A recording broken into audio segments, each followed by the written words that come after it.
Thank you, Chairman Latta and Ranking Member Castor for holding this very important legislative hearing.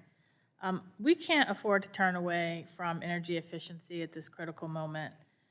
We need to meet rapidly growing energy demand, as we have heard, and we need to do it in a way that is affordable for households. And households across the country are already struggling with rising energy bills while facing more extreme weather exacerbated by climate change.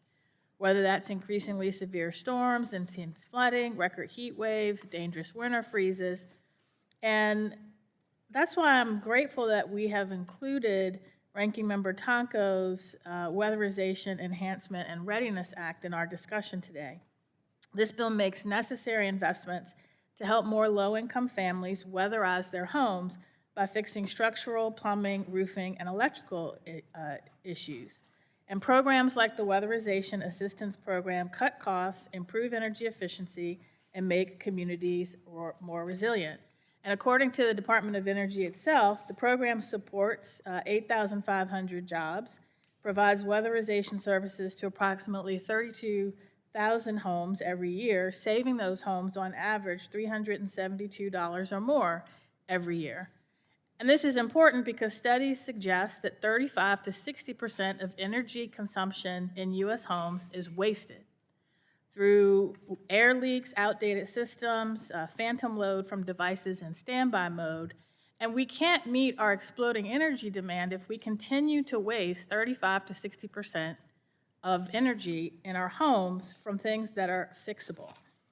So weatherization and energy efficiency goals are things that this committee should be focused on, and not attacks on popular standards that are cost-saving and common sense.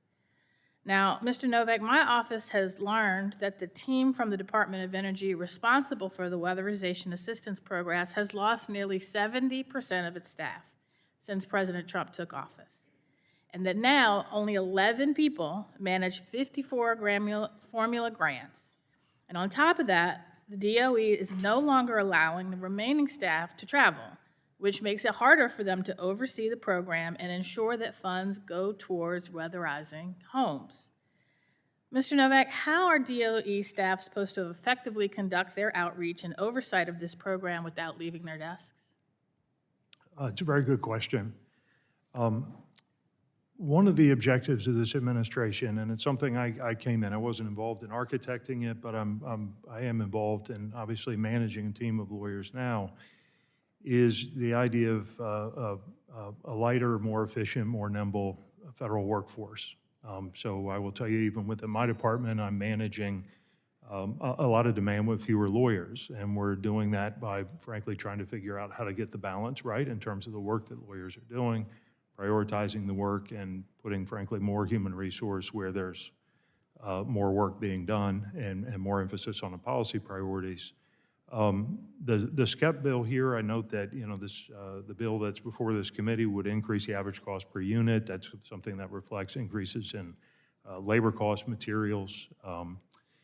And I'm not sure, one of the things I'd like to take for the record is to go back to staff and to talk to staff about how they're going to manage, recognizing that if there's going to be more money in the program to, again, account for increases in labor and increases in material, and we're going to stand up a new readiness program. There's a new statutory implementation framework, and one of the questions I'd just like to take back to the record is how we're going to meet that statutory implementation framework with the headcount we've got. Okay, I think you need more headcount. In fiscal year 25, DOE illegally shifted funds between programs, particularly within the Energy Efficiency and Renewable Energy account. The Building and Technologies Office lost over $180 million, which is 50% of the funding that Congress intended. And DOE's decision to pull that funding directly ignored the specific levels appropriated by Congress and signed into law by President Trump. Mr. Novak, you would agree that Congress holds the congressional authority to appropriate funds, right? Correct. The Constitution commits appropriations to Congress. Did DOE move fiscal year 25 funds away from the Building Technologies Office despite what Congress intended?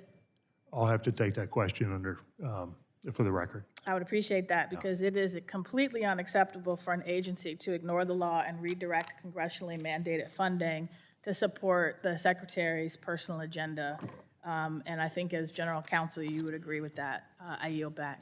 Thank you. The